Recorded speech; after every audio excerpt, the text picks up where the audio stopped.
আমাদের শুধু পুতুল না, বিশ্ব স্বাস্থ্য সংস্থার এই নির্বাচনের জন্য অভিযুক্ত করা যায়। আসেন দেখি একে একে কেমনে।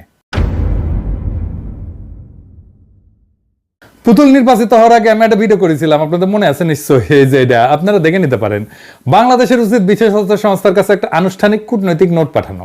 ওই নোটে কি লেখা থাকবে কয়ে দিতেছি। ওটি লিখবি যে বাংলাদেশ সরকার সাইমা ওয়াজেদের প্রার্থিতা এবং মর্যাদা বাতিল করেছে এবং WHO যেন তার নির্বাচন এবং পরবর্তীকালে দক্ষিণ পূর্ব এশিয়ার আঞ্চলিক পরিচালক হিসেবে পুতুলের নিয়োগ অবিলম্বে বাতিল করে দেয়। কেন এটা চাইতেছি তার একটা ব্যাখ্যা সরকারকে দিতে হবে, তাই না? এর কারণ হইতেছে যে তার মনোনয়ন, নির্বাচন এবং নিয়োগের সম্পূর্ণ প্রক্রিয়া WHO নিজস্ব দলিলের বিধি, নীতিমালা, প্রক্রিয়া এবং নৈতিক মানের সুস্পষ্ট লঙ্ঘন এবং অবমাননা। কই কই অবমাননা করছে আসেন এক এক করে দেখি।